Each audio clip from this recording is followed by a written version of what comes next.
all-girls school where everyone came from different grade schools, and moving to a public co-ed school where a majority of kids have gone together their whole life was a huge change for me. I had no idea what to expect. At first, like any new kid at school, I didn't know how to approach people to make friends. People weren't very welcoming to me at all. All I wanted to do was to fit in and be what I thought was normal. I worried constantly inside about what I looked like, what I had to say to impress them, if they liked me, and so on. I let the insecurities get the best of me and take over, and I prided myself about their lives, about my identity. It wasn't really my choice to leave them, indeed. If it wasn't the time, I would have stayed, but I knew it was going to be a struggle here at Indian. What I couldn't see at the time was God's plan for me to go through that struggle in order to draw closer to Him.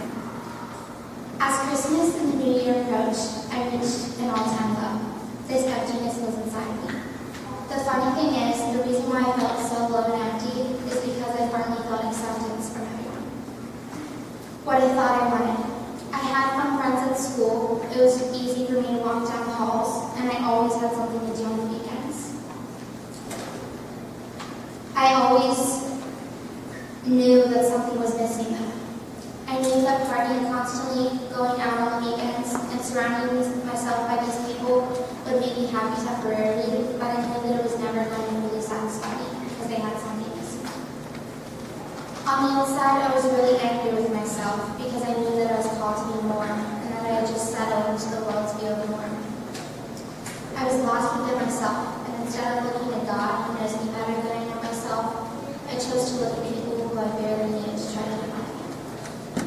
That emptiness showed through the way I treated my siblings, my parents, and even my best friend of over 10 years started drifting apart from me because I ignored that she said I was changing.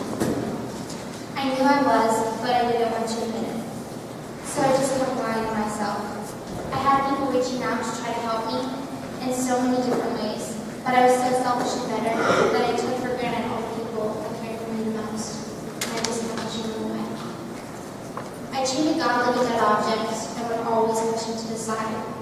At church on Sundays, I would never pay attention or think about everything or anything else I could think about. I would get distracted so easily. The only times I would ever pray to God was if I desperately wanted or needed something. I'd ask for it and would expect an answer right away, and only how I would want it.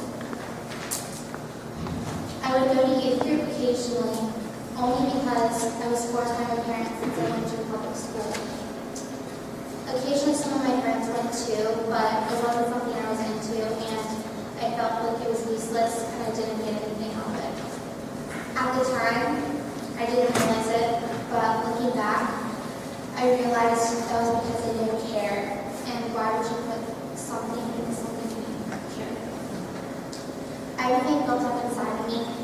I kept falling and getting into trouble, making bad choices, and up until this summer, I had become what seemed like more picture. I was so lost. In June, I attended my third Superbowl Youth Conference, which is an awesome weekend retreat with parents and a ton of other youth groups that can actually go out to a weekend long retreat. Years past, I had great experiences there, so it was fun, but I didn't know where I signed up this year. I didn't really know any of my friends were going until the week before, but I knew in my heart how lost I was, and it wasn't about who was going. Deep down, I knew I needed to let God have control, but I was afraid. My sister had texted me Saturday morning at the retreat, and she told me that she was praying for me. And she also told me something that I would never forget. She said, "Lissa, I really encourage you to open the door for Jesus tonight, to tell him that you would like to experience him in a unique and special way, especially as you go into one of the most important and stressful years of your life as a senior." After a great day, hearing some amazing talks and testimonies, bonding with friends, and listening to music, we began to enter into adoration on Saturday night.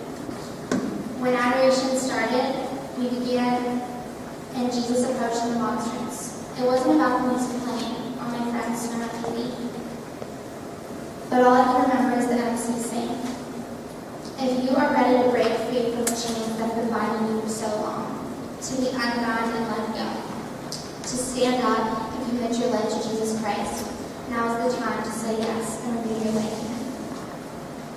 I was was trembling and silently tears were streaming down my face. I knew I was being called to do this. I knew I had waited far too long. And even though I was scared, I knew that Jesus was bigger than all my fears, and I needed to allow him to finally have control. I can't remember any of my surroundings at that present moment, but I remember standing up with arms outstretched and my body trembling. I felt like the biggest boulder had been crushing me for so long, holding me back, and I finally felt free. I knew that finally surrendering my life to him didn't mean that the trials and the temptations were going to go away or become less difficult by any means. But his grace is never ending, so no matter where we are at or what we've done, we can always place our hope and trust in him. That night I said a quiet prayer in my heart, allowing myself to be totally open to Jesus, which was the first time for me, and what he wanted, and I was blessed to receive a tremendous gift.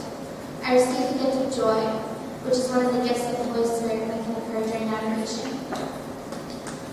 I was filled with this overwhelming amount of joy and peace and love and happiness that I have never felt in my entire life. At that moment, I 100% felt Jesus' presence, and the Holy Spirit finally radiated through me. That night, I said yes to Jesus. I really invite all of you guys to enter into bed. Whatever addictions or bad habits or lies you're afraid to let go of, he knows the courage it takes for you to do that, and he's just waiting for you to ask. He wants to help you. In Matthew 7, Jesus says, "Ask and it will be given to you. Seek and you will find. Knock and the door will be opened to you." He said it himself. He's always knocking at our door. He's just waiting for us to open. At confirmation, he gives us the gifts of the Holy Spirit to pour out. All of these gifts that will lead our whole lives to help us battle our weaknesses that he knows we can't fight alone. Wherever you guys are at today, whether you're excited to be here, your friends are here, you don't really know why, or one of your parents dragged you here kicking and screaming, I just really invite you guys to enter in. I still constantly struggle every day. I'm the farthest from perfect. There's sins I fall into, and there's definitely a lot of relationships I need to work on, but I accept who I am. I know that if I fight for the strength and try to live my life for God, that he will never abandon us. I'm blessed with amazing friends too, who can truly build each other up.